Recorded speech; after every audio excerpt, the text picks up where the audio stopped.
Viewer discretion is advised.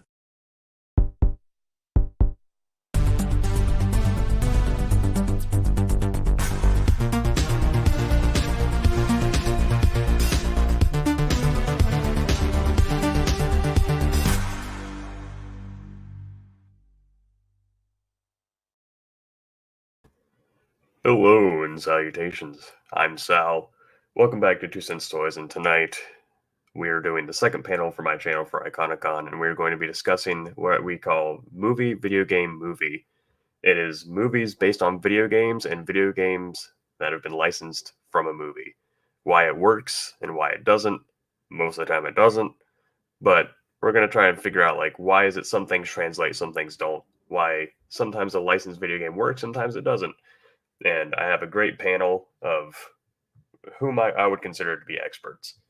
So, making his debut on this channel in particular, we have Serge from Cold Crash Pictures. Hello, hi. Hello. So this man here, if you don't know who he is what would you say, a video scholar, an essayist? Oh boy. Scholars get paid for what they do.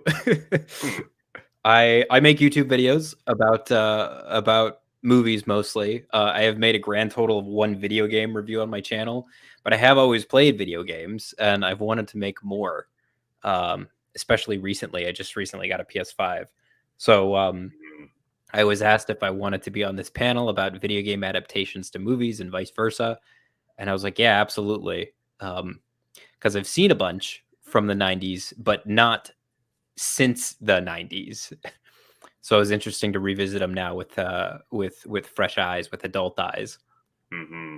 Yeah, it's when I came up with kind of the watch list for the panel, and then I started watching them, I'm like, oh god, what have I done? I'm pretty sure that it was like war crime. Like it was pretty rough. It was a very infamous list. Yeah, it was. If people who are watching, if you can think of a really bad movie based on a video game, we probably watched it for this panel. So just everyone needs to strap in. Next up to bat, though, we have no stranger to our community. We have Dante of the Infinity Equation. Welcome, sir. Thank you. Well, I'm glad to be here. Yes, sir. How did the watch list find you? Man, as Serge said, when you watch it with adult eyes, it's like everything's a whole lot different. You're just like, man, woo, some great acting, great actors here, but Yeah. what happened? What happened? Yeah, it's some of the movies were like you have a pizza and you're making it yourself, and they just put way too many toppings on it. Yeah. Like each thing individually should be good, but then you overwhelms your palate, and you're like, this was a mess, and I don't like it. So, Yeah. but It was something. It was something. that's right. Last but not least, my friend and no stranger to the channel, whom you may have seen him yesterday, Jeff Hicks of the World Class Bullshitters. Welcome back, Jeff.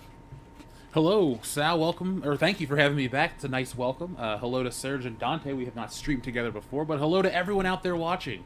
Today we're going to be talking about video game, movie tie-ins, all kinds of stuff like that, 90s edition. So it's going to be fun. I grew up with these movies. I loved some of them since they came out, hated some of them since they've come out, and games based on movies, I have a weird relationship with them. A lot of people shit on them right away. I've had some good memories with them, so we're going to have a lot of fun today, man. Mm-hmm. Now, see, when it comes to licensed games, just right out of the gate, what pops in my head mostly are the Tiger Electronic handheld games. Ooh. I had so many of those, and I think Hasbro bought that company, and they put out a couple, and they're just as bad as you remember. They're horrible. Their arms move like this. Yep. Mm-hmm. I'm telling you, so I went to my mom's house. I was looking for some old stuff, and I found one that I had, and I forgot I had it. It was the Lion King. Mm-hmm. Mm-hmm. And I was like, yeah, there's no need for me to boot this up. There's no reason, because I don't want to see lines and just be all upset like I was as a kid. So there's no point in booting it up. Yeah.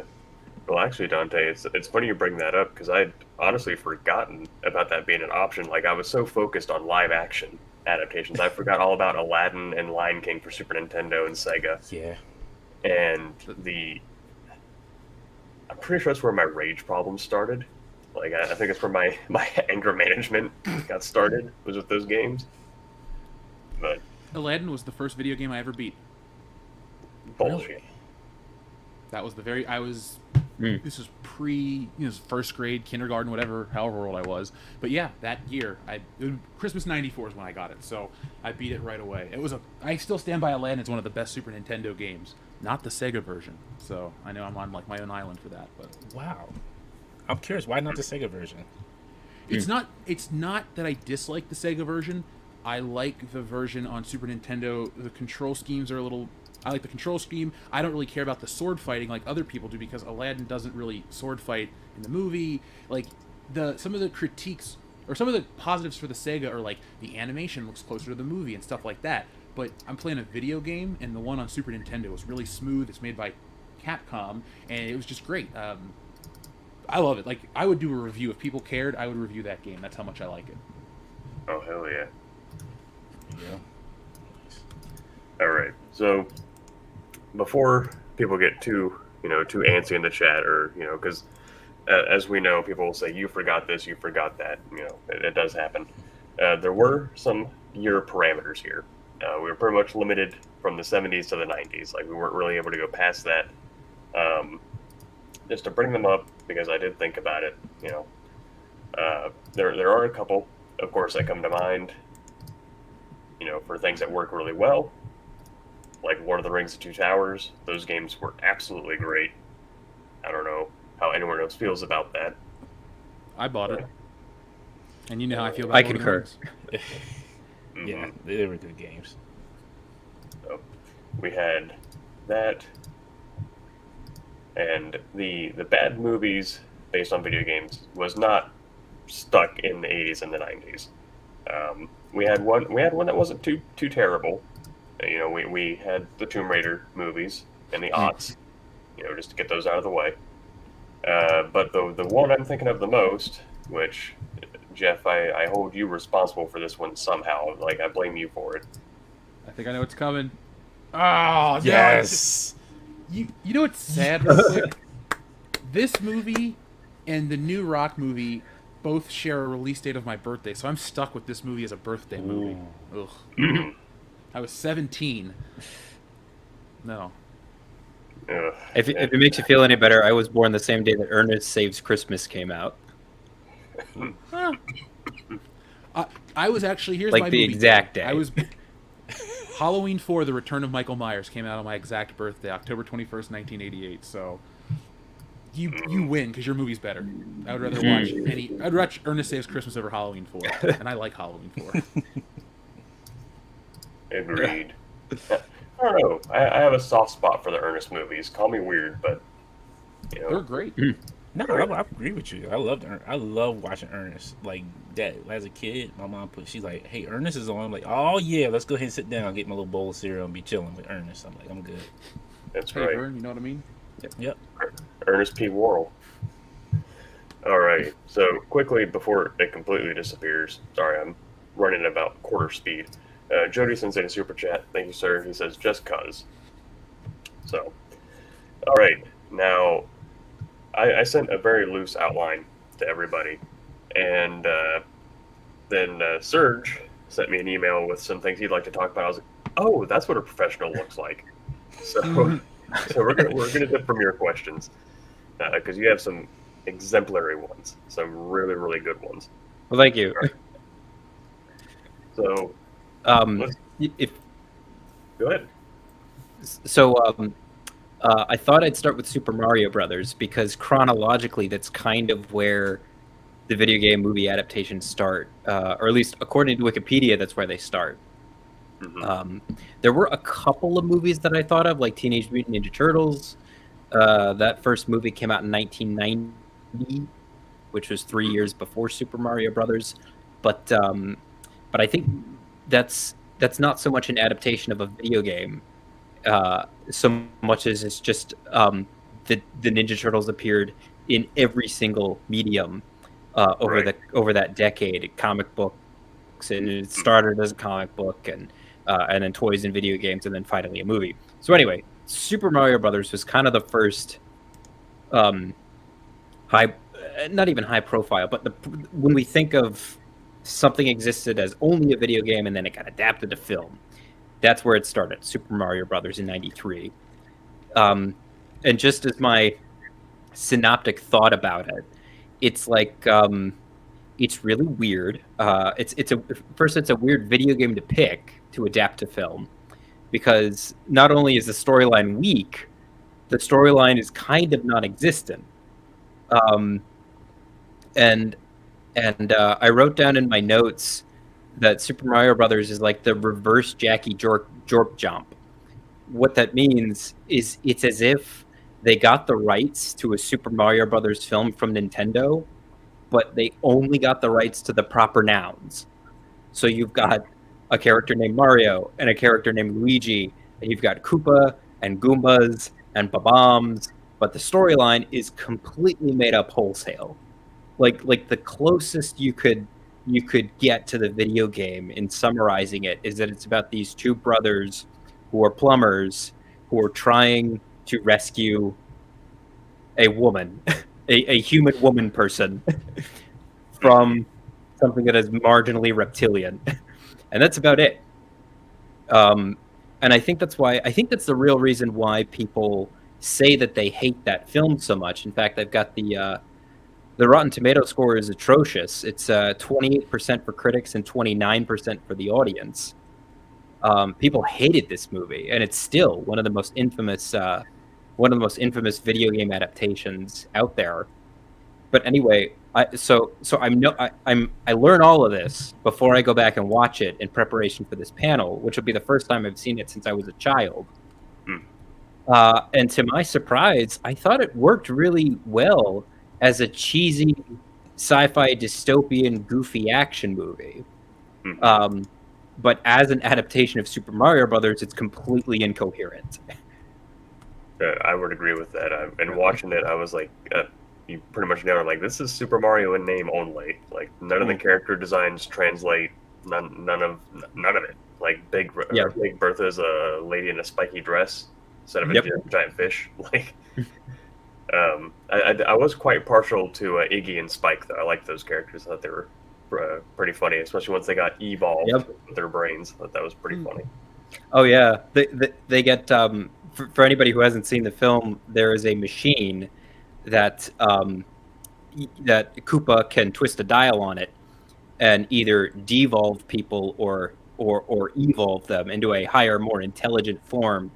And when these two goons, he doesn't like their performance, and so he revolves them to a higher form, and their vocabulary improves, and they also start spouting a bunch of leftist theory about how like he's oppressing the proletariat and whatnot. Right. They're not so benevolent leader, as they call him. Yeah. But I like them too. Yeah. One of their best exchanges is when they're being held hostage in the desert, and they come up with some really pretty ingenious insults, I guess. But something I found interesting, which I didn't know about until I watched it the other day, I was just looking at the credits as they were rolling, and I saw it said Japanese businessmen. Like, had to go like, who? I don't remember that in the movie. Okay, whatever. And I'm sitting there, playing on my phone as the movie's playing. There's a post-credit scene. There is? Yeah, there's a post-credit scene in Mario. It's two Japanese businessmen show up at Spike and Iggy's apartment, and they're like, we would like to make a video game or a movie about you. And they're like, we'll call it Super Iggy World or something like that. It's one of those, it's like being punched in the face and someone squirting a lemon in your eye. Like, it already hurt bad enough. Like, I don't know what the extra little tack on was for. It wasn't... What surprises me about that is that the movie, the movie proper, already ends with a cheeky sequel tease, right. With Mario and Luigi have returned to their apartment in New York, and then Daisy, not Princess Peach, but Daisy, shows up with like decked out in bandoliers and a gun, and she's like, "You gotta come back with me," and then the credits roll. So that's one cheeky sequel tease, and then the credits go by, and apparently there's another. Mm-hmm.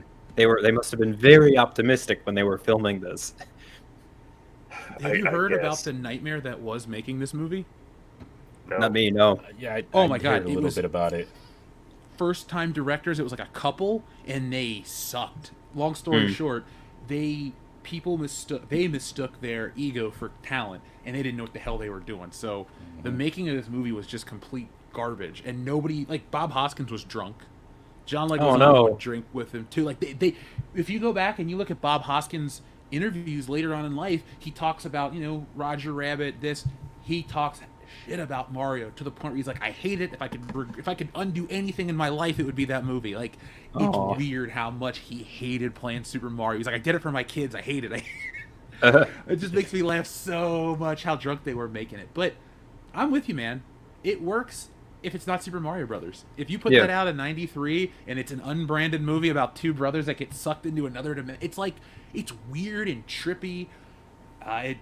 I guess I didn't realize this because I was a kid back then, but like there was a tone in the '90s that you can't do anymore, and a movie like that fits into it. So if I look at it from that way, I'm very positive. But I did see this movie in theaters, and it was a very negative experience as a kid. I was so confused. I didn't know what the hell I was watching. My mom even bought me a supplemental book that retold you the story with 3D glasses, and I would sit and I'd read it, and I'm like, I don't know. So I would just play Super Mario instead. And then when I got a Super Nintendo the next year, I never touched the Mario movie again until recently. Yeah, I agree with you because you look at it and I'm like, when I rewatch it, I'm like, oh man, like. And then when you're talking about where they said they had like the worst time making it, it's just like you look at those actors like, man, you look like you just not having fun with this at all. Like their faces, like you see, like as a kid, like you're saying, as a kid, you see it like, okay, this is just a movie. All right, this ain't my Super Mario Brothers. I'll just go home and do what I need to. But when you watch it as though, you just see it on like their faces. It's like you're not really putting your heart into this. You're just here to get that check and say, you know what, I'm out of here. I'm done. God bless him for it, though. Right. It's one of those movies. How can I put this? It does work for the time, as agree with everybody, but it's just like, man, if you named this anything else, it probably still would have bombed. And you feel like it should have bombed. Like it should bomb either way. Without Super Mario Brothers or name on there or anything, you can call it the Interdimensional Plumbers, whatever you want to call it. Like, I like that title. We're unclogging the pipes of like of dimensions. You're like, all right, this is just another '90s movie. All right, you put the cheesy voiceover over. Two plumbers get sucked into an interdimensional world where they have to save one woman. Like, okay, maybe the kids will like it. Let's go see it. But it's okay. It works for the time it was in. But when you watch it now, it's just like I just can't do this. I'm not doing this anymore. This is done. This is a one and done thing. Wrap it up. Not even showing my kids. If I had kids, I would be like, yeah, kids. There's a movie called Super Mario Bros. But we'll wait a little bit later to see what happens with it, because as we know, a new one's coming out. So sorry, real quick, a new one's coming out, and I think it's going to be more animated. I think they said, more animated adventure. So we can come back and revisit this and see how they both hold up together, a live action compared to an animated one. I was just going to say, I'm glad I don't have to bring when I do decide to bring a child into the world, there will be a different Super Mario Brothers movie to introduce them to. Now, hopefully, they get the new one right, because I don't have any issue with Chris Pratt, the actor. I don't know his personal issues. I don't care about that stuff. But Super Mario has a voice. It's Charles Martinet, or Martinet, however you pronounce that last name. You got to keep the voice, man. I think that's going to throw a lot of people off. And you know what I would love, though, is if, let's say they do this whole movie and they hate the Chris Pratt voice, they just hire this guy to come back, and there's a version of it that's got the real Mario voice and then the Chris Pratt voice. That'd be funny if it sucked that much, but I just want Mario to be well represented, because he's a weird character to try to put on screen. He doesn't really have much of a personality. He's just you. He's an avatar for what you do on screen. So, right. Would you? Maybe So how would you? But how would you feel like if Captain Lou Albano was there? Like they did, like from the Super Mario Brothers TV show, and they used still alive? as a Super Mario Bros. No, he's not. I'm just saying, if it was at that time, I'm just saying when it first instead of like Bob Hoskins and John Leguizamo. Like, what do you think? Like, would it work better if it was Captain Lou Albano, and I forget the other guy who played Luigi. All I know is him from Sanford and Son. That's it. I don't know his name. I know him from Sanford and Son. That tells you how much I watch TV. No, it would have been weird because the cartoon was great. That I remember it being great, but yeah, they would have been too old. Yeah. I have very fond memories of the Super Mario Brothers Super Show. Personally, we had a VHS tape which had I think it was the episode was called The Ringer of Legend of Zelda, but my copy had Ernie Hudson show up as a Ghostbuster because the slime is in their basement and it's coming out everywhere. And I'll never I didn't get the joke as a kid, but I say it to this day. I still quote it. He's like, "All right, I'm going in. If I'm not back in 10 minutes, put another dime in the meter."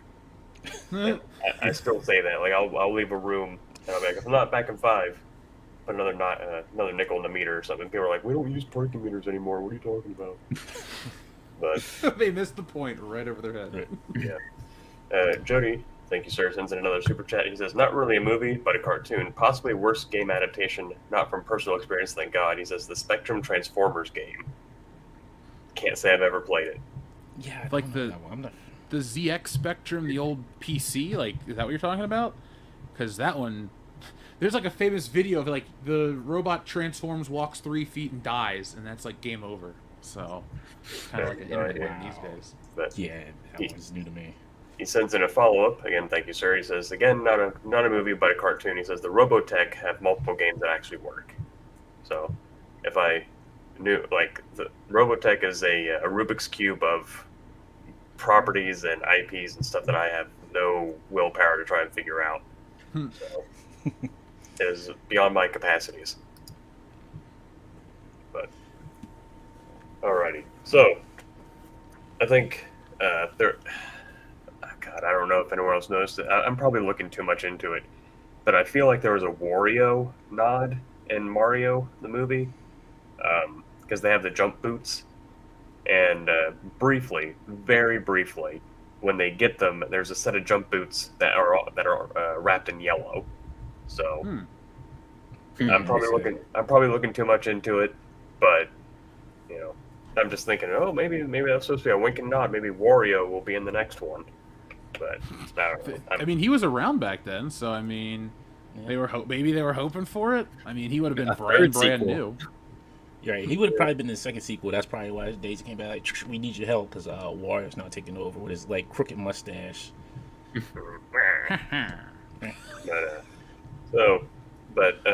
Surge's next little bullet point here is what I'm really excited to talk about is why Mortal Kombat works as an adaptation of the game, but not as a sci-fi action film. I would love to hear you expound upon that, sir. So, especially in contrast to Super Mario Brothers, so these two movies came out really close together. Super Mario Brothers was 93, and then Mortal Kombat was 95, and it's as if they saw Super Mario Brothers and they said, okay, this does work as like a sci-fi actioner, but not as a video game adaptation. So we're going to make absolutely certain that our movie is Mortal Kombat the game put to film. And it is that. They've got all these, all the key characters, and they've got their signature looks preserved, and the way the film is structured as a series of one-on-one fights. It's, you watch it and you're like, yep, that is Mortal Kombat, and that is all it is. But then it's kind of boring. It's kind of thin on the it's thin on the ground, if you will, in terms of like story.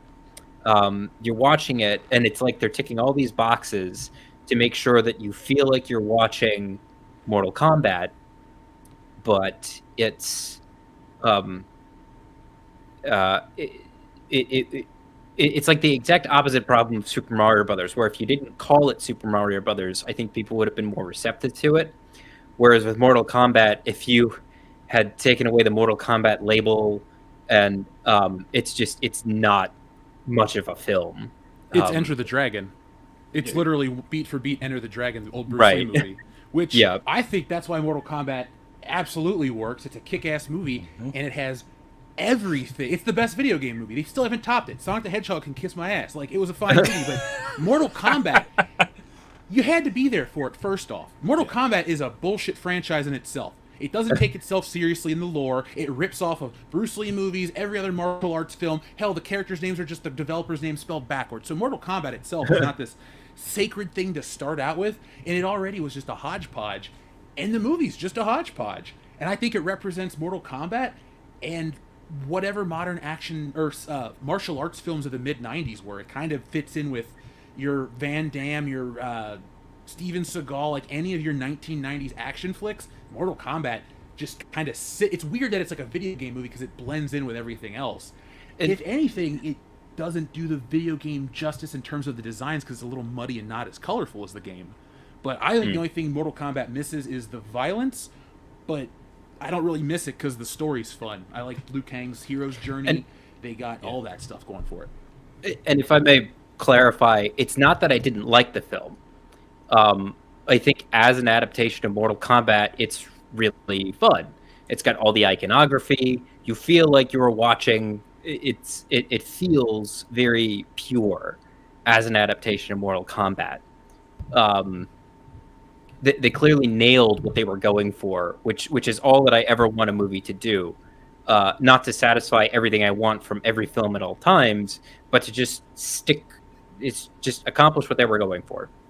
And it does do that. And I do think it is a very solid video game adaptation. I just find it interesting that they seem to have taken the exact opposite approach as Super Mario Brothers. I understand what you're saying. I'm sorry. Go ahead. Sorry, Jeff. Go ahead. Oh no, go ahead, because I was going to talk about the sequel after that. You should go. I just want to say, so when we knew Mortal Kombat first came out in arcades, everybody was hyped. You were like, yes, this is the first game we're playing that has blood, and it looks like everybody looks super real. Like, for us as kids, like, everybody looked real. Then you see it on live screen, you're like, man, they nailed Mortal Kombat. Like, this is great. You heard that intro, you heard that music, like, Mortal Kombat. You were hyped for it. They just took what was already there and just said, hey, we're just putting on screen. They actually gave a little bit to the story. I'm not saying, like, it was a full story throughout the movie, but they actually put something together that made sense, that you could understand it. Even if you weren't a Mortal Kombat fan, you're like, hey, they have this interdimensional tournament for the realms. All right, we put these Earth realms, and they have this realm. All right, cool. We fight. That's it. That's all. It was so cookie cutter, like anybody could put it together. Now, when we look back I look at it back as a film, I'm like, yo, they really did try to make it as best as they can for their time. With, like, how can I put this? You remember it, you always remember it because of Christopher Lambert playing Raiden and the themes and that Mortal Kombat theme song. They hit you with the feels and everything, because there's not a person who had, from that time, I should say, that time on, I don't know about currently, but from that time on, who doesn't know when you hear that beat, like, dun, dun, dun, dun, dun, I'm like, oh, we Mortal Kombat? Where is it at? Where would we Mortal Kombat? You get hype. Like you were like you get ready to watch Mortal Kombat. I'm like, yo, I'm hyped. Like, let's do this. Let's go. Like, yeah. I was just because after I watched Mortal Kombat in preparation for this panel, the theme song did make its way onto my workout playlist on Spotify. See, they know what they were doing. Yeah. It's just those certain, like, there's certain parts you can go back and say, like, okay, certain parts, like the animation was, like, the CGI was not that great. But it was the 90s. We know CGI was not great. Like, for us, when seeing this, it was like, okay, it kind of works for at that time. When you look at it now, it's like, ooh, man, this is PlayStation 1 graphics. PlayStation 1 wishes it could have look it. I remember how bad the effects were back then. I was like, it was a little weird. But the reason I'm so sweet on Mortal Kombat is a couple of months before, maybe just not even a full year, but Street Fighter came out before Mortal Kombat. Street Fighter is the type of movie that shits the bed and trying to adapt a game, is unwatchable, makes no sense, has bad performances, is cheesy, crappy, over the top. Like, that's the one where like I see no value in Street Fighter outside of Raul Julia's performances. Like he's great, those are quotable lines, but like as a kid, it was a disappointment to rent Street Fighter because I missed it in theaters, and I saw Mortal Kombat in theaters, and like seeing Street Fighter just it doesn't offer anything. It has very little in terms of I never found it to be entertaining. It's like over the top, stupid, and like too much. And Mortal Kombat, while very over the top and stupid in many parts, at least knew what it was and embraced it and made it of its time. Like there is a cheese to the 90s, but like Mortal Kombat has this weird like world vibe where the music's a little it's like it's got a world soundtrack, and what that means is that in the 90s there was like a different genre of music. It was like world music, and it was like weird and different, and Mortal Kombat had that. It had atmosphere, it had all this stuff. Like that's why I will fight for this one. It's a solid thing, because Street Fighter, man, disappointed. And Street Fighter has the richer backstory, the better characters, all of that stuff. It had Van Damme. That was what it had. Like for what these actors are, they all tried. Like nobody sucks, right? And the guy that plays what's his name?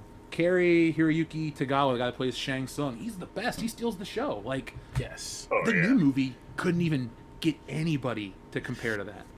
And the crazy part is, real quick, Street Fighter came out before Mortal Kombat, so they probably seemed like Street Fighter. Like, wow, great actors.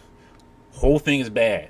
How about we just work with what we got and do what is best, what works?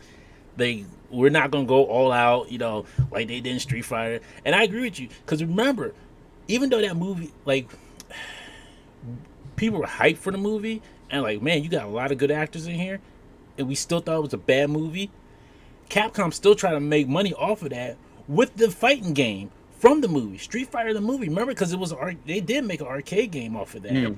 And they ported it to the home consoles, and it was even worse. I'm like, no, like this is not Street Fighter. Like, come on, like just go ahead and make Street Fighter 4, whatever at this point, because like this is like you're just trying to cash cow off of this.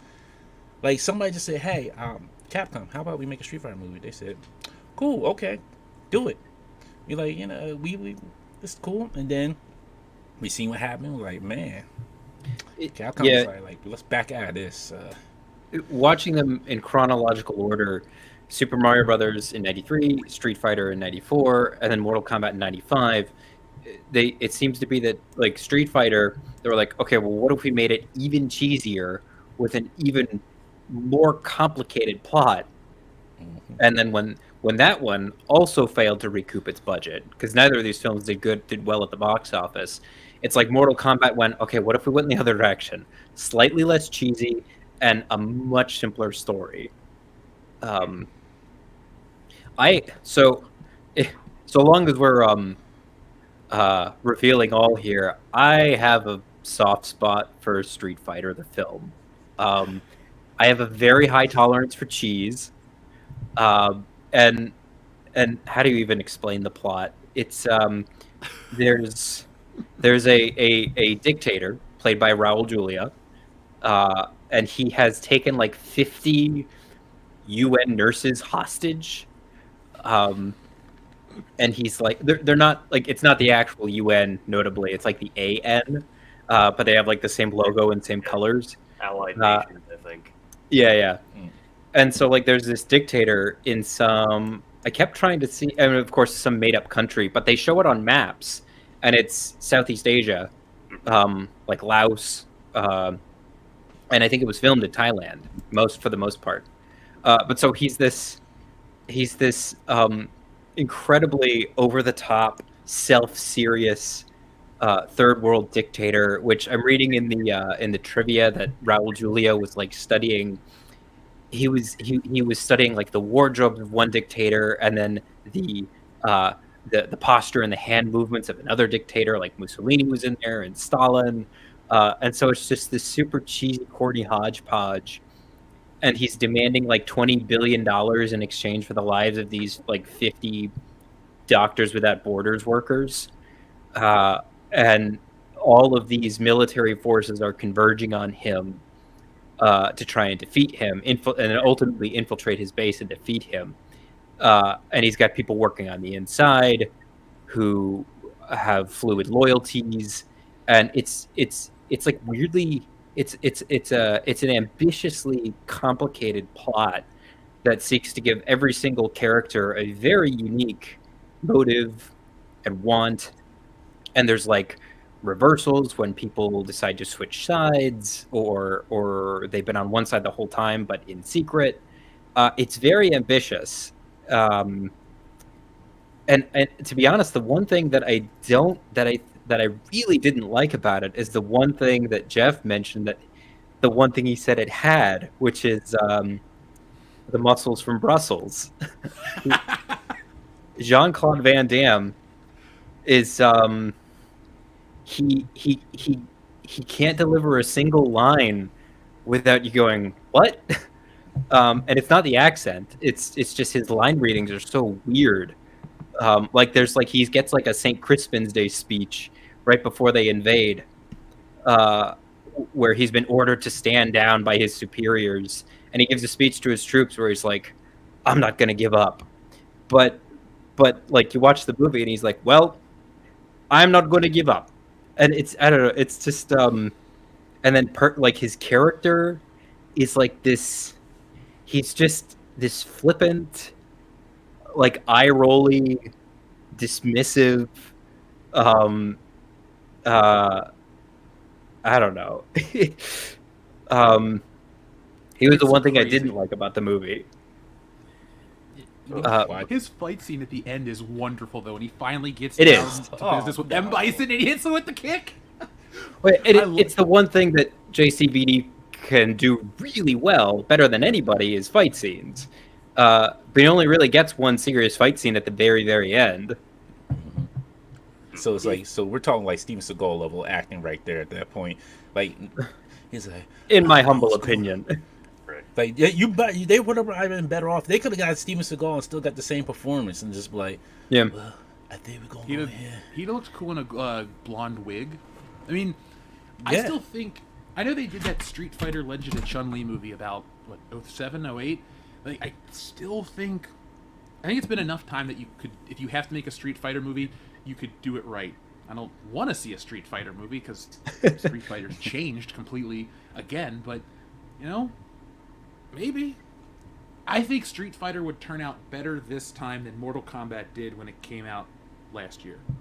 Like, I would be more receptive to a Street Fighter remake than a sequel to last year's Mortal Kombat. Exactly. And I didn't like it. I don't have a ton to say about the last one. Yeah. Like going. The only thing I feel like that was done right. So I don't know if everybody's seen the Street Fighter anime movie, the original one. I have not. So basically, it's Ryu, the Wandering Warrior, which is still good. And then you had like the espionage side where Guile was working with Cammy and Chun-Li. It made sense. If they would have did it that way for the live action movie, I think it would have been better. The live action movie was just like, hey, I seen the Street Fighter movie, let's write a script for it. We're gonna make it, and then the director was like, well, let's make it super cartoony and super funny. Like the portrayal of DJ, come on. Oh yeah. That was right. I forget what he says, but then Bison blows up. He just goes, "Okay." Yeah, I'm like, come on. Perfect delivery.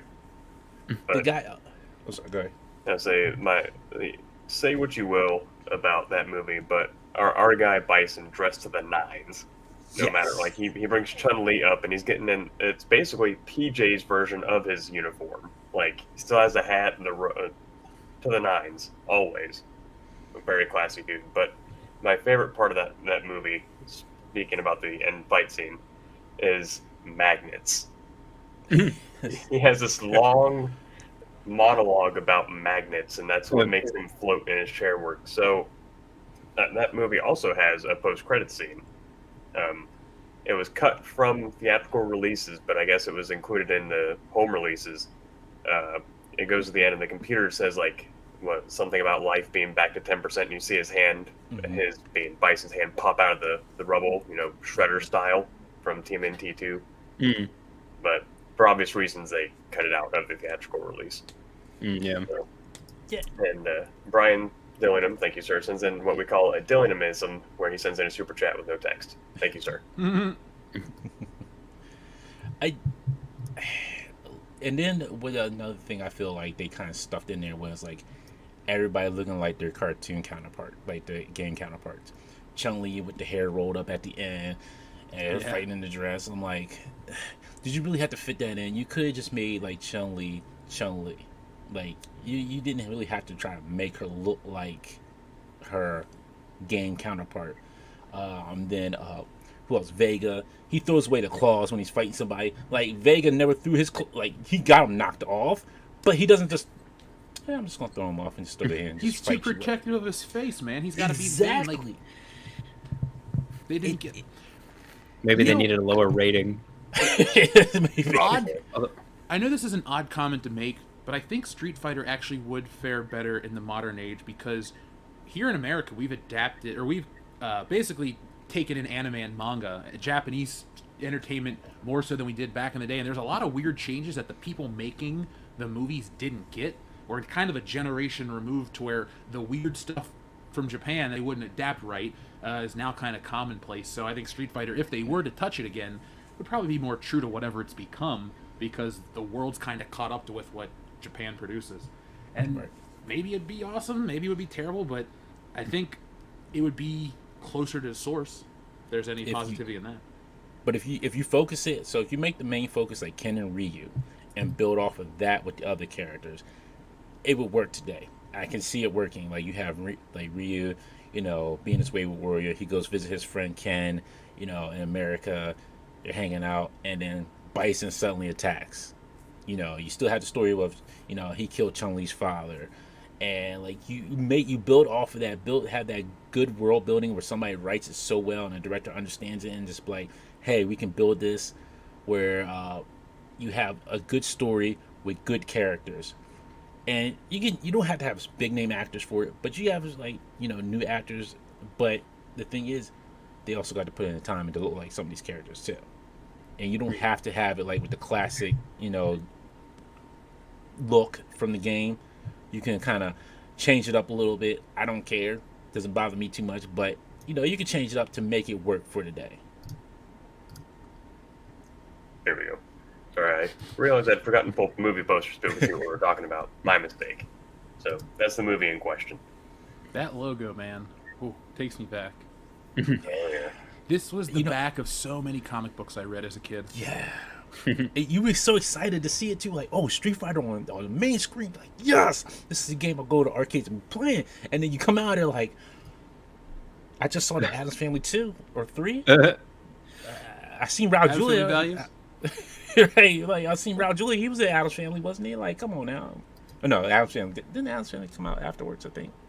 Before this was Raul Julia's last movie. He died. That's right. So, in one of the releases, he's like in the credits as like a R.I.P. or something, but I think they removed it and put it back in. Mm-hmm. Yeah, this one had an R.I.P. for him. Yep.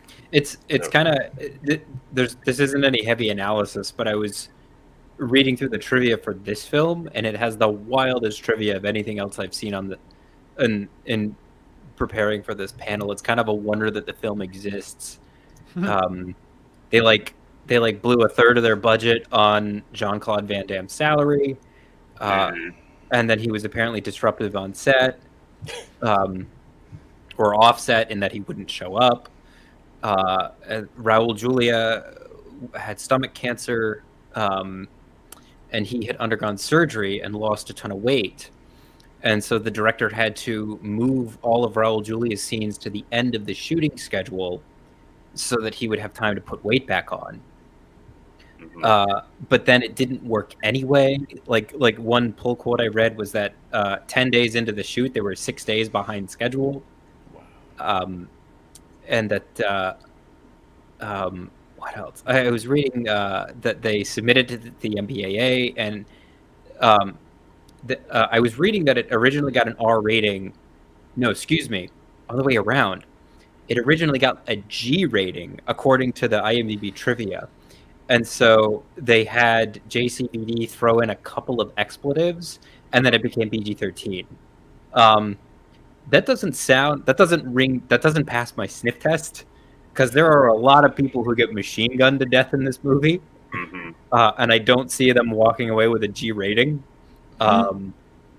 But apparently there was push and pull with the MPAA in order to get it PG-13. Sorry. Just real quick, are you really surprised by Jean-Claude Van Damme? Like, really? This is a guy they thought could play the Predator, and they had to kick him out. Like, because he could see, like, you won't see my face? No, I can't do this. I can't. Yeah, I read that he I had read that he was miserable in the Predator suit, but I didn't know that one of his specific objections was like, I want people to see my face. Yeah, he wanted people to see the face, and he had questions about the Predator, like what is this? He didn't understand what it was. So I'm not surprised that they blew most of the budget on him, which Yeah. I read that they hired a handler for him to keep him out of trouble, and then the handler promptly became his dealer or something like that. Good for him. And I would like to just say I haven't read any like authoritative oral histories of Street Fighter. This is just the IMDb trivia, so who knows how much of this is true. But just the clear impression is that it was a wildly troubled, or not even troubled, but difficult production. Which is kind of a wonder that anything made it to screen at all. Yeah, it was. Yeah, that's. I've heard from similar and in different sources all that what you've just said, so that kind of tracks. But Dante, you brought it up earlier, so I decided to pull it up. For those who haven't seen it, this is the one I would recommend is the animated version. Yes. You'll see Akuma here on the poster. He is in a brief cameo for about 3 seconds, sitting up against a wall. So don't expect to see him in the movie.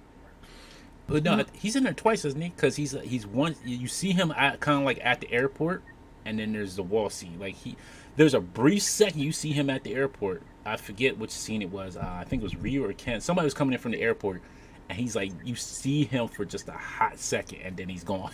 Yeah, that's the one I'm thinking of. I think it's E Honda and Dalsim are having their little fight in the courtyard when Ryu's walking up and Akuma's sitting outside, leaning up against the wall. And it's like, oh, it's Akuma, and then you don't see him for the rest of the movie. Yeah. It's like, oh, okay. And then Vega shows up, and then Chun-Li hurts his face, and he freaks out, and then you don't see him for the rest of the movie. Yeah, but that was still wasn't a good fight, Akuma? Wasn't Akuma super new when the animated movie came out? Because I grew up with Street Fighter 2 Turbo, and he's not in that game. But he's in like Street Fighter 2, some other edition that came out a little later. So I don't know exactly where he was in terms of the Street Fighter timeline. Yeah, I want to say Street Fighter. God, it's hard to keep track of Street Fighter because there's like 4 different versions of Street Fighter 2. Yeah. So, maybe Turbo? Was it Turbo when you showed up? Maybe. No, I had Turbo. No, I had Turbo. That's the one I did have. He's not in that one because the Turbo is just you could play as M. Bison and somebody else. Like that was you could play that was it. That was the only difference between the original Street Fighter 2 was faster and you had like 2 new characters as opposed to Cammy and DJ and Fei Long and all these other people that they add to Street Fighter 2. I had the old school one, so. So they say he showed up in 1994. Let's see I'm trying to see which game he actually showed up in. Let's see. That's wild that he just showed up. Oh, Street Fighter 2 Turbo. Yes, that's his first appearance. Is he? Oh, I guess he must be hidden or something. Yeah, maybe. I think he was. It was something you had to do. Oh, a secret character. Okay. Yes. Yeah. All right. So, speaking of secret characters and making appearances and all that, I'm sorry, gentlemen, but you know what movie's up next. I know.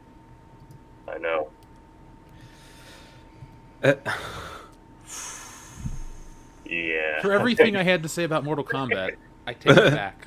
I'm gonna right. Exactly. Like this is the exact opposite. I put this almost as close to levels of Super Mario Brothers, but he's not wrong. This one was like, this ain't it. So, confession time. Uh-oh. I really liked this one as a kid. I liked this one more than the first one because Baraka's in it. He's not even named, and there's like 4 of them. But Baraka was my favorite, and he's in it. And so I watched recently, in preparation, I watched Mortal Kombat and this one back to back. And as a kid, I didn't quite notice it as bad. So there was probably a year, maybe 2 years in between me seeing those two. And I was like, oh, wow, they just recast everybody. Like, I knew, like, that Raiden got recast, but I think Liu Kang was, like, the only holdover. I think everyone else got recast. Yeah. So, Everybody. James Remar is Raiden instead of Christopher Lambert. It was a weird choice. yeah, and the thing thing that made me mad about and this is gonna sound so stupid, but that's kind of why I'm telling you. The thing that made me mad about this movie is that they killed Johnny Cage in the opening act. Yeah. That's the only thing that made me mad because I liked Johnny Cage, and I'm like, oh, now he's dead. So, and it's just I saw this the first day it came out. I was really excited. I'm embarrassed to say that, but yeah, this was a big deal back in '97, man. The first one was cool, and then you thought this one was gonna be great. yeah. You see, like how many people they added to the movie. You're like, oh, they added all the cool characters now. Like, oh man, this is gonna get great. And then you go see it, and it's like, I understand. I think it has a completely different creative team. Different writers, different director. I'm on Wikipedia now to see. well, you got Ed Boon as a writing credit, Lawrence Kasanoff, Joshua Wexler, John Tobias. Yeah, they're all part, for what they're it's all part of worth, the story.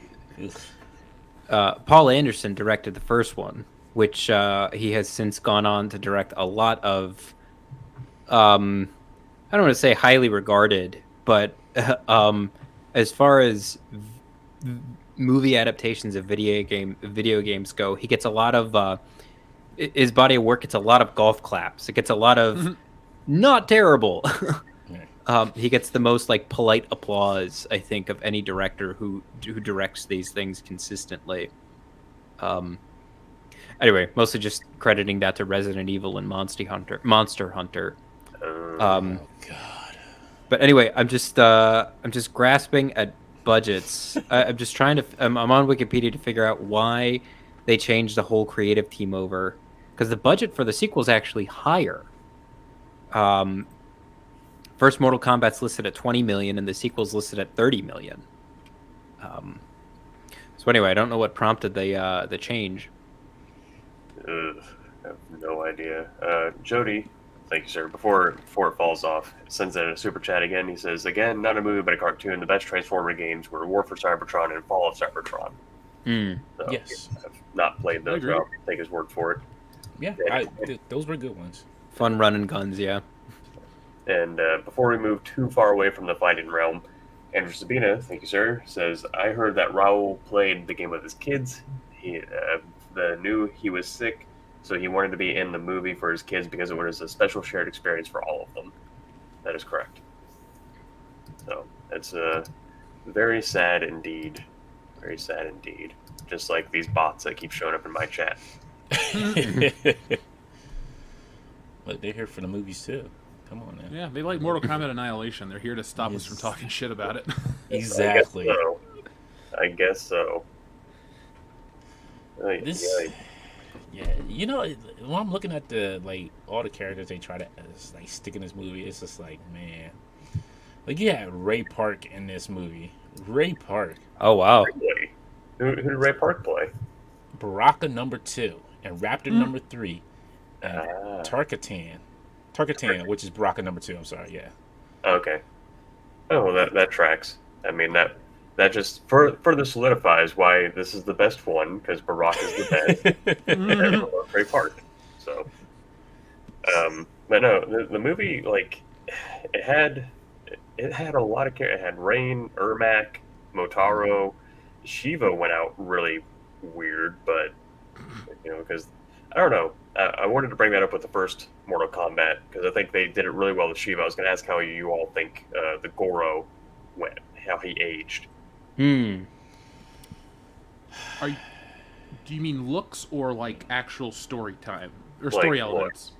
Looks, because story elements, it's like I think of the bad guys, he was very well kind of fleshed out. Like he's like, oh, he's a dragon prince, and he has that dialogue with Kano and all that. But I'm And I talking thought- about the animatronics specifically, how you think that aged. Better than the CGI. Yeah. Here's the thing I gotta say about this: the animatronics in this, it's like it's a couple editing decisions away from being great.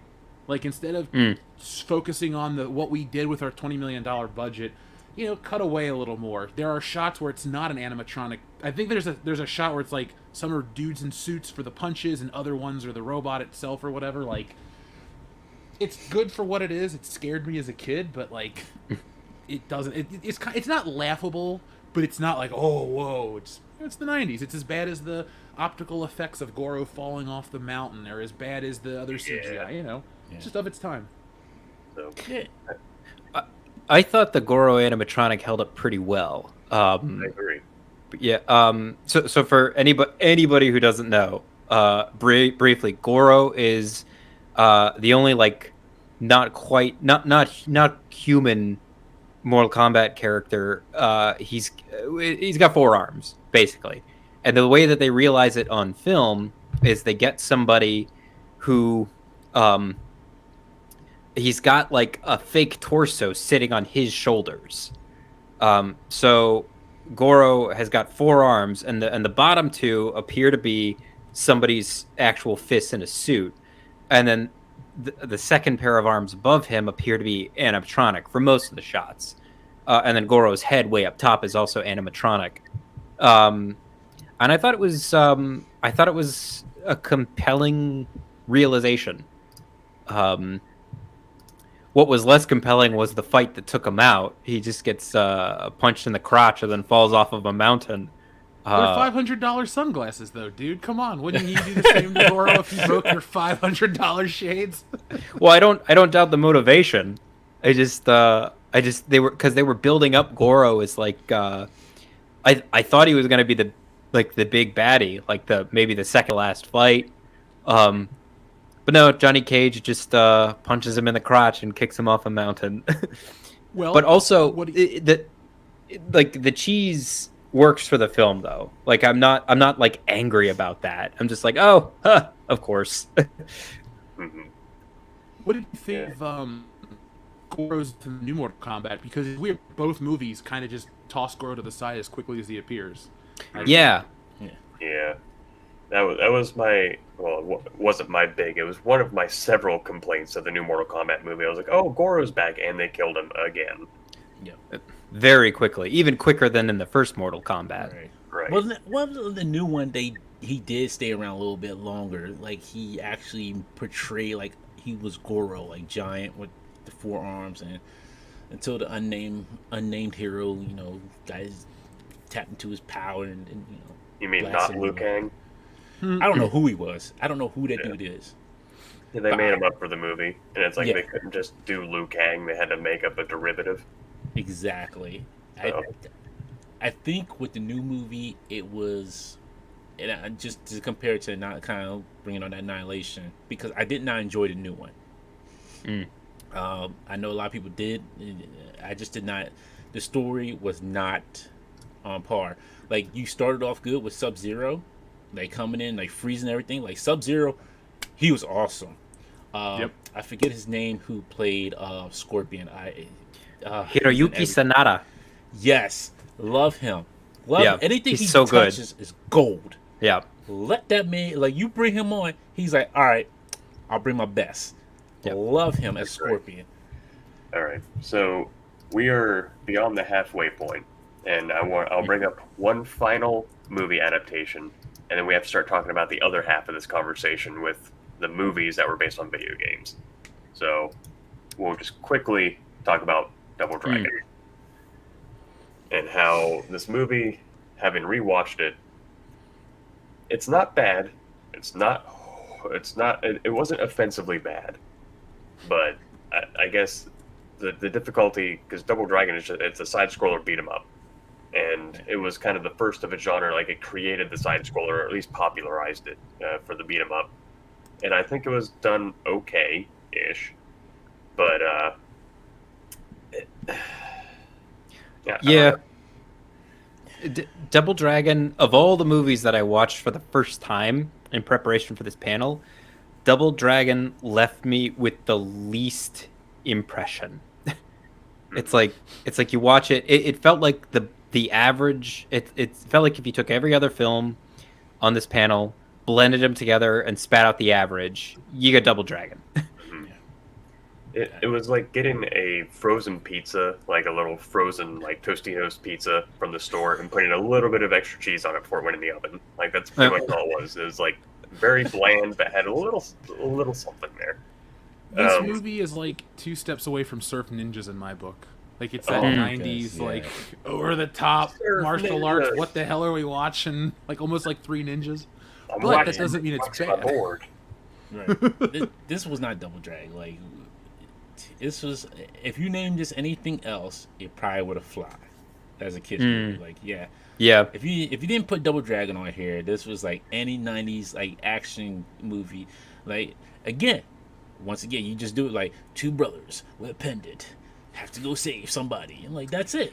It was cut and paste with this one, and it was just super, it was super generic. If they put this in like a video store at the time, you probably would have been like, okay, cool, somebody made a Double Dragon movie. As a kid, you'd be like, yeah, let's go ahead. I want to go home and watch it. I want to rent this movie. You go to theaters, you're like, that's money you're never going to get back. That's just like, that's time and money you're never going to get back. At least if you're home, you can just stop it and just like, you know what, I'm done. Just walk away from it. So, my main takeaway, and we'll move on. If you ever get a chance to watch it, watch when Bobo shows up, post being all mutated and all that. When he shows up at their house, the cinema. When he busts open the door, and you see the 2 brothers at the end, or at, like, I guess the end of that theater, whatever you would like to call it, someone runs behind them to pick up a garbage can and bring it out of shot, and they left it in the movie. So I saw that, rewound it, watching it, like, yeah, there was a trash can behind them, and like a set extra, someone comes running by, picks up the trash can and runs off with it, and I was like, and it's not just like one shot, because it like pans between Bobo and the brothers a couple of times, and you see the person like run on screen, grab the can, cuts back to Bobo, goes back to them, and you see the guy running off screen with it. So it's like it happened they left it in there. And the problem I had with it is it was clearly a 2-camera setup, so it wasn't like a long pan or something. All they had to do was just have them stand there and react and refilm that 2 seconds, and they were just like, just leave it in there, fuck it. So you got with that, you always wonder, like, what were you doing in the editing room? Like, you was just like, man, I'm so sick of being on this movie. All right, whatever, leave it in. Like, do you not catch this stuff? It's just like, are you tired when you're going through this, like in the AM, like late? Well, it was the '90s, and they were working on a movie called Double Dragon. I think that's the short and the long of it. But even then, like, look at it, it still happens to this day. Yeah, like the coffee cup in Game of Thrones. Exactly. Yeah. Jeans guy. That's something like I saw, because I saw it premiere, I saw it live, and I saw the coffee cup. It didn't register with me because it's a Starbucks cup. Like, you see them all the time. And then it wasn't until I was like, oh shit, I did see that. Like, I saw it, and it just didn't like click. Like, it didn't pull me out. It just didn't register until later when I saw the memes. I was like, oh my god. And then it clicked. So the other half of this conversation is video games based on movies. And where better to start than with the one that works? GoldenEye. Bond. James Bond. Jr. That's right. So I think it's noteworthy that Rare, who the studio that made this game, the developer that made GoldenEye, so GoldenEye comes out, It's universal acclaim. Everybody's like, oh my gosh, a movie or a video game based on a movie that's actually good. They then lost the Bond license, and then they made another first-person shooter that narratively completely unrelated, but a lot of people say it's even better than GoldenEye, It is. which is Perfect Dark. Oh, Jeff, you stop shaking, sir. Perfect Dark is amazing. It is so good. And the only reason I bring it up is to sort of present my thought my synoptic thought first and right off the bat is that most video games that are based on movies, the good ones, it's made by a development team that would have made a good game regardless of whether or not it was an adaptation of a movie. And I think the good ones are a great game all on their own, and then they just kind of put a certain movie's aesthetics on top of it, and then it's remembered as a fantastic video game adaptation of a movie. Jeff, we can't hear you. Oh, you can't hear me? Okay. There you go. I was gonna say I disagree though. I think the reason a movie adaptation of a video game adaptation of a movie exists is to live the experience, and GoldenEye makes you feel like James Bond. You got all the shit that for 1997 you could do what James Bond could do. You even took the girl home in the end. Like this one, the history of GoldenEye is great because it was going to be so many different things, and it comes together at the 0 hour. I mean, the multiplayer is an afterthought. That the team was like, oh, we're just going to throw it on there. What, 4 weeks till it's shipped or something like that? It's like kind of a game. It's like GoldenEye was a fly by the seat of your pants experience. And you're right though. That team would have made a great game. That game that was out, yeah, it functions perfectly and it's really fun to play. But the Bond aesthetic is really what makes it that you live your James Bond. It's more than like who that's the point I was making though about Perfect Dark. Who's Joanna Dark? It's a good game that people like that keeps coming out every once in a while. But like GoldenEye is an event that never died down because of the James Bond connection. He's the world's most famous fictional spy. Point. And that game, like, there's a reason why they remade it. It got pulled for licensing, and people are still clamoring to the point where Xbox is going to fucking make all the agreements with Nintendo to bring it out. Like, this is one of the most beloved games ever made. Beyond any game adaptation. It just works. It's the only James Bond game that is that good. Like, I had them all. Still got them all. But, like, this, it's not even fair, man. Like, GoldenEye, Tomorrow Never Dies. You know, like, it's like they dropped so far to go to EA. And then they jumped to The World Is Not Enough. And that was slightly better. But, like, this is it. And it's not the only good game adaptation, though. The 90s actually had a decent amount of solid game adaptations. I think there is the popular consensus is all game adaptations of movies suck. There's a lot of good ones. There's a lot of shitty ones, too. Like, the Mighty Morphin Power Rangers movie has 2 good games. The one for the Super Nintendo is solid, but the one for Sega Genesis, I think it's the best Power Rangers game ever made. It's a good beat 'em up with great controls. It tells you the story of the movie, the second season of the show, and it's everything in a package. Spider-Man 2, even though that's a little out of the 90s, we still talk about Spider-Man 2. Like, when that game for PS4 came out, people were comparing it to the one for the Xbox, the Spider-Man 2. Like, if the people making it have the time and they care, you can really make a great movie video game and get it out in time for the movie, but these companies just don't see the value in it. I think the Wii era with shovelware and people really trying to cash in on cheap games, and then the advent of the mobile game killed the movie video game beyond just the quality. I think what the movie game tie-in was to do was to capture the excitement of the movie and make more money. The way we do that now in the digital world is they just drop the mobile game or the app or this or that. I think the movie game is a relic of our time that will never come back the way it has. What do? We celebrate movie games like Evil Dead. That movie's 40 years old. They just put out a celebration of it digitally. Like, that's kind of where the future for these things lies. Where that's what I'm seeing, you know? I kind of agree with that. Oh, sorry, go ahead. Oh, no, I was just saying, Star Wars, those games were all great, too. Oh, don't worry. The trilogy ones. That's coming up. Quickly, Jody sends another super chat. Thank you, sir. You're too generous. He says, DD2, best way to play is co-op mode B, where you hurt each other. Fun fact, if you finish your bud, you get his life. Play wise together and you'll never lose lives. Kenny Whitty, thank you, sir, is a new name for me. Says, I loved slapping mode on GoldenEye multiplayer, slapping your friends to death. Exactly.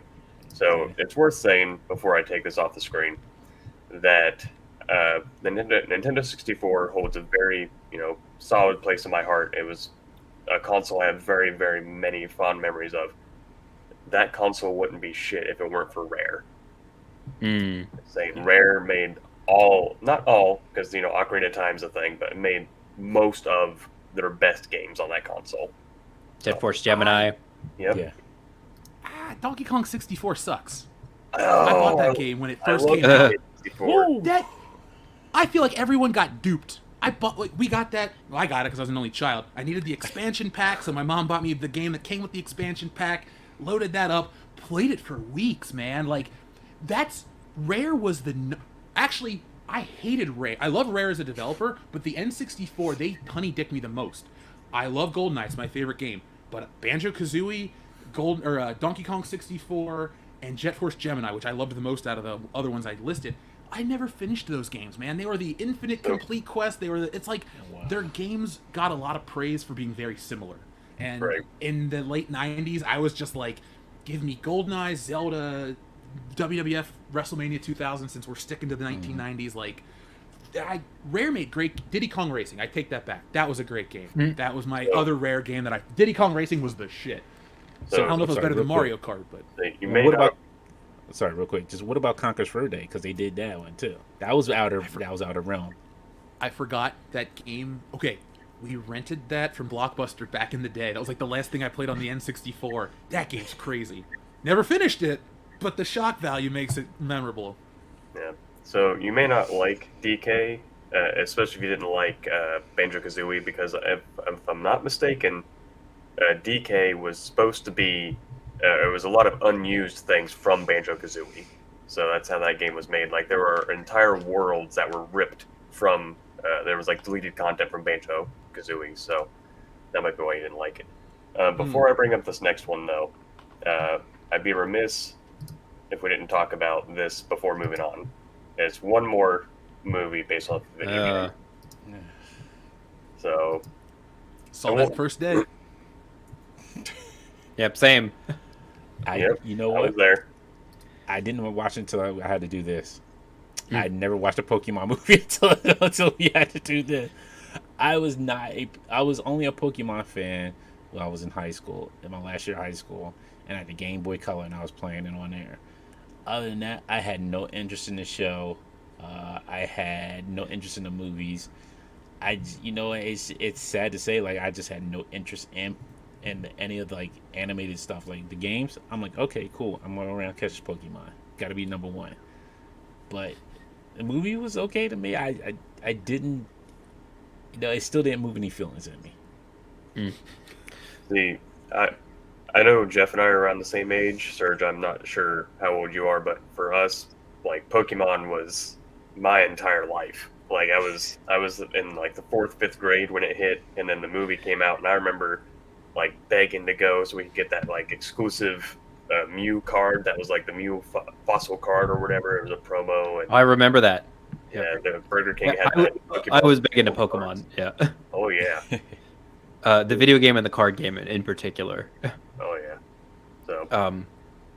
But and just to throw in my opinion, I remember watching Pokemon the first movie in theaters when it came out the day after my birthday, November 12th. And it was, I remember like being like crushed and then sent into the stratosphere with how cathartic it felt. With like Ash diving after Pikachu to rescue him from Mewtwo and then like pulling against all of these like tendrils. That spoke to me so much as a kid. And then I never watched this movie again until like a week ago in preparation for this panel. And it's not that I think the movie's bad, but it's so brief.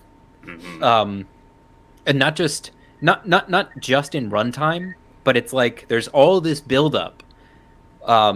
Getting to Mewtwo's island, facing down Mewtwo, him wiping them all out, and then they just immediately confront Mewtwo, and Ash, runs between two laser blasts, and Mewtwo has a complete change of heart, and then the movie's done. And I was just like, wow, that it didn't hold up for me, just because it was all build up, and then it's just done. Yeah. Which was a little disappointing in hindsight. The thing I remember the most about the movie was Ash dying for like 10 seconds. Yeah. There- until Pikachu cries, and then he's brought back to life. Yeah, I was in the theater watching it with like my friends, and we went and saw it like 3 times. It was a packed theater every time. And the thing I remember the most was Ash dying, and a grown, I was like, I don't know, 10, but what looked like a grown man stood up and ran out of the theater crying. Wow. My mom cried in both Pokemon movies. Like, I'm with Serge on the assessment of this movie. I was a big Pokemon kid. I saw this to get the cards. Now, Sal, actually, Ancient Mew comes from the second Pokemon movie, because the first one you got the 4 cards. You got Electabuzz, Pikachu.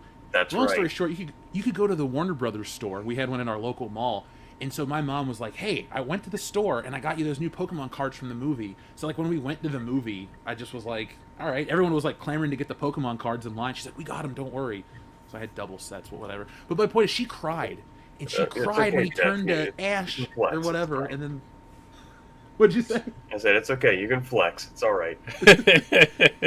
Do you want me to pull them out? I got the binder. You see this, like, it's down here. I actually just saw them the other day because I was getting stuff out for our Power Rangers stream, and I was like, oh wait, there's the Pokemon card binder. Here, I'll flex. I had all the cards. I caught them all. That's how you're going to find your next comic book.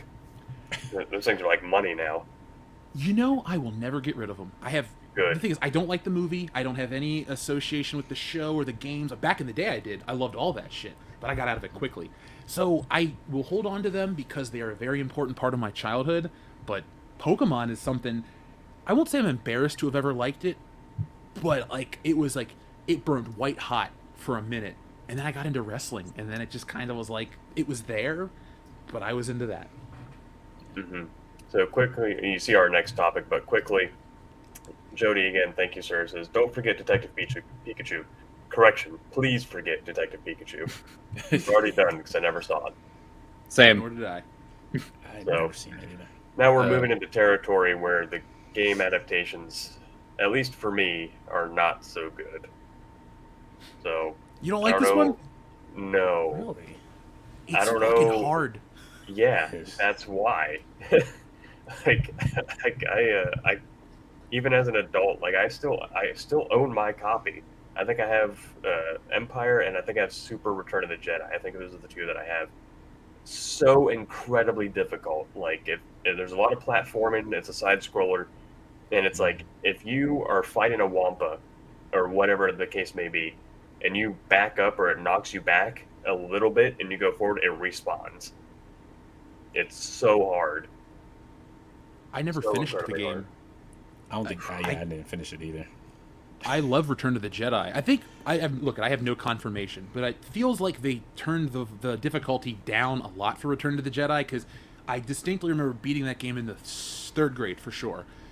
Weird story, like I got to the Death Star, and then I quit playing it for like a year because I got sidetracked, and then I was like, I'm gonna finally go back and play Star Wars, and like it took me like 3 minutes to get past the point. It was like such an anticlimax, but this thing was unfair hard to the point where like I couldn't get past Echo Base as a kid.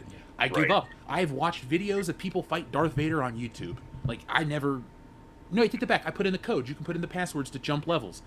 That's how I could play it. That was just unfairly hard, dude. The Hoth was ridiculous. Yeah, that was one of the games. But everybody loved it. Everybody loved that game. Everybody loved that Super, because they were like, this is one of the best Star Wars games like they had played, and it was like one of the popular ones on Super Nintendo. But it was too hard, just like the Tick was. Yep. Speaking of side scroller beat 'em ups, the Batman. God, So, this game. Did you buy the figure? no, I did not. I should have, but I Oh. didn't. I don't know what it is about the video game adaptations of movies. I'm guessing maybe it's because the movie is so much. It sounds so dumb to say it this way, but it's so much easier because you just sit down, you watch it, and absorb it. Where the game, it's like, you have to play the game, but it's like, I guess to make it worth your while, because you can just sit down and watch the movie. Instead, they make it hard, so you have to like spend more time with it. I'm not sure. Maybe it starts out as an arcade thing, and they want it to be a quarter sucker. So you just keep pumping quarters in, and then they forget to ease it up a little bit when it goes to the home port. I don't know, but it just seems like they dial up the difficulty to 11. I don't know. Did you ever? There's another version of this. I think it's on Sega. It's like just the same game, but in 16-bit. Have you ever played that one? No, I never owned a Sega. Correction, I had a Dreamcast, but I never had anything before that or after. I always wanted a Dreamcast, man. That was like even though it's 20-something years removed, I still think of that as a futuristic console because it's the one I never got. It's like, oh man, that Dreamcast is gonna be hot. It was ahead of its time, man. Yes, it was. The little memory card had a screen. You could pop that out, and it had like a little game version of whatever game you were playing. It was ahead of its time. The VMU. I remember it, man. I used to go to Toys R Us and want it. I was like, oh, I'll just stick with my Nintendo 64. So, and then finally, our last example. I'm sorry, because Serge, you had some really great talking points here. We're kind of running out of time. Oh, no, that's fine. Ghostbusters. Yeah. This is another hard game. This one. Yeah, I never played this one either, but all I know about it is its reputation for being like wildly difficult. Yeah. Yeah, and it doesn't make any lick of sense at all. No part of it, from what I can recall, resembles Ghostbusters except for the name. It's basically like E.T. pretty much. Like, well, nothing about E.T. on Atari means anything towards the movie. The one thing I don't think this is to give this game any credit because it is what it is. But if you think about it though, Ghostbusters seems like it's very easy to make stuff based off of. But if you really pay attention to what Ghostbusters is, it's like, and I get what this game was trying to do because the Ghostbusters movie is about going into business. You just so happen to fight ghosts and crime and stuff, but like that business element is a really big part of the game. Or a big part of the story. So I understand like trying to add in elements of gear and this and that, but it's just a stupidly hard game that makes no sense. Like, I don't think you should make games based off old movies all the time, but sometimes an older movie makes for a good modern game, like Scarface or The Thing, or hell, it's okay to do sequels to in my eyes, it's okay to do sequels to classic movies as video games, like The Warriors. Yeah. It's like a prequel, but you can do so much more in the world instead of ever trying to touch the movies again, like game adaptations of them. I think Ghostbusters 3 is really that game from 2009. Like,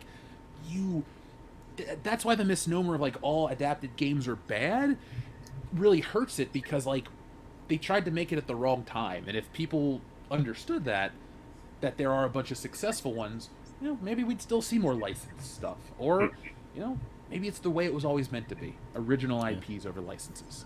Alrighty. So we're coming up here very, very closely on the closing of the stream. So I'd like to go clockwise and kind of give closing statements on just why you think it works one way, it doesn't work another way, and kind of your personal thoughts on the whole situation. So, Serge, if you would be so kind as to lead us in that discussion. So I like when video game movies are ambitious. I tend to prefer when they try something really bold and not nail it, than in comparison to most modern video game adaptations to film, where everybody kind of gets golf claps, where like everybody gets like like that 65% on Rotten Tomatoes, but nobody ever revisits the films ever again. Like nobody's, with all due respect to Paul W.S. Anderson, nobody's going to be talking about his adaptation of Monster Hunter in 30 years. But here we are talking for an hour and a half about Super Mario Brothers, because at least it tried something weird and different and interesting and unique. And I like when I think that's just my particular slice of taste, is when they try something bold and interesting like that. and then conversely, and this is where I'll be done. When they adapt video games, I like when they focus on fundamentals. I like when they focus on just making a great game that works within its particular genre and all of its mechanics. And then if they so much as just drape it in the aesthetics of the film, I consider that a success. And that's kind of my not to borrow your moniker, but that's my 2 cents on that. Yeah, well, that's where the name comes from. You'd be surprised. There's a lot of people who don't make that connection. Like I've gotten a lot of comments like, this toy was a lot more than 2 cents." I'm like, yeah, no fucking kidding. Quickly, Gen X again. Thank you, sir. It says great stream. Dante, you're next. I would say if you're going to adapt it from a video game to a movie, try to keep some of the elements that made the game, like the story that made sense in the game. I don't mind if you try to make it different a little bit, where you have the players of the game and then people who may not be familiar with it. Try to make it an entry level point for them. It feels like it works when you do that. Make it easy for people to understand it very quickly. But when you try to put too much in it or make it too jokey because you feel like it's not great, it's not always going to work out well. For the retrospect, for the from movie to video game, just keep it simple. Like Sir said, great mechanics, just adapt a little bit of storyline. And it's always nice to have a different storyline from what the movie was sometimes, and it works even better with a brand new story. But keep your characters and the mechanics and the controls and the gameplay very intuitive and very fun, and it'll work out, and it'll sell like gangbusters. Absolutely. Jeff? Well, I think video game movies are a very fascinating topic because games were one of the newest mediums. So we were coming out at a time where they were still new to a lot of people. If you watch news reports from the 90s, people didn't understand how gaming worked still. It was a unique time, and so these movies that were made when there was a lot of excitement around games just kind of didn't work because people didn't understand what gaming really was. People didn't understand it the way they do today.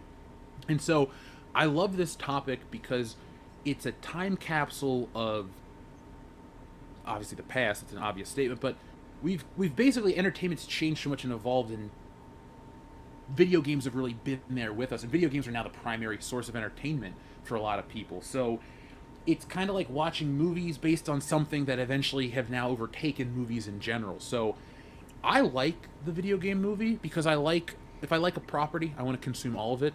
Like Power Rangers, I want everything from book to movie and everything in between, including games. So I like that kind of stuff. I like it in that sort of way. But the game movie has evolved, and now look we have Detective Pikachu, 2 Sonics, and other stuff that is successful. I think we're going to reach the tipping point where video game movies are more successful than they were flops, and maybe we just stop there, or maybe we figure out how to evolve and develop them better. Maybe make them interactive. Who knows? I agree. I think all three of you have said it much better than I can say, because I'm just like, I like movie.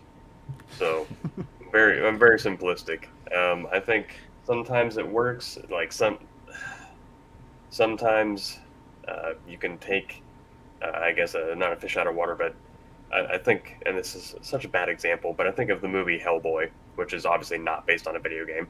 But sometimes you get a new character that you can attach yourself to, and you can explore this world with fresh eyes, experience it through them, even though you kind of know the beats and the characters and all that. But sometimes it just, kind of how Serge said earlier, you got to make it different, make it fun. Make it a new experience instead of just, because if you've played the game, you're like, I know how the game ends, I know what happens. If it's something new, same thing with a book. Whenever there's an adaptation, I like something a little different. Make it worth my time to watch this iteration, because what am I spending my time doing otherwise? Like when they adapt or when they license for a video game, to me, that's the perfect time to put in all the deleted crap you didn't have the budget for the movie. Like if you had this whole other storyline with a new character, put them in the game, because that's the perfect place to do it. But We have one more super chat before we close out for the evening. Masterson42, thanks, sir. Says, always heard about the GoldenEye game, never played it. Blasphemy. Watching the walkthrough on YouTube right now, this game is pretty cool for the age. It's pretty cool for the now. Perfect Dark's better, though. We will be closing very, very shortly because Surge has a video coming up in 10 minutes on his channel. Yeah. Pictures. It's in the description below. And I cannot wait because I love dinosaurs. Okay, Such good. a heartbreaking series ending. Heartbreaking, devastating. That will definitely come up. But so good. So, last time, clockwise, tell everyone who you are and where they can find you before we leave for the evening. My name is Surge, and I go by the handle Cold Crash Pictures. You can find me on YouTube, Twitter, Instagram. My name is Dante, aka Dark Joker Sin. You can find me every Friday night on the Infinity Equation podcast with my co-host Alex Sanchez. And I am Jeff Hicks of World Class Bullshitters. You can find me anywhere World Class Bullshitters is. So just Google us, check us out on YouTube, and go check out Wokebusters, our newest comic. If you like parodies, you'll like Wokebusters. Alrighty. And I am Sal. This is 2 Cents Toys. Thank you all so much for spending your Saturday afternoon, evening, whatever the case may be, where you are, with me here and talking through this. And thank you so much for spending hours of your life that you'll never get back watching those movies. So, anyway, I'm going to rewatch a bunch of them. Yeah, I rented a couple of them on Amazon, and I'm probably going to go buy them on Blu-ray or 4K if I can. But I own this on every format. Nice. I'm going to say this. Do not ever watch House of the Dead. Please do not. I'm telling you right now. Don't watch the House of the Dead. You just be the worst time of your life. It's real bad. Anyway. Hot take, that new Resident Evil movie's pretty solid. Just putting it out there. I liked it. Welcome to Raccoon City. I know, right? It's like a John Carpenter movie with zombies. It's ridiculous, but I enjoyed it. It's my favorite one of all of them. All right. Well, everyone, thanks for coming by. Links and to the channels will be in the description. They're already there, so make sure you subscribe to everybody and go to Cold Crash Pictures, and we will watch dinosaurs. That's where I'm going to go right now. I'm going to make myself some food. I'm going to plop down and get ready for it. So, have a good night, everyone. Bye.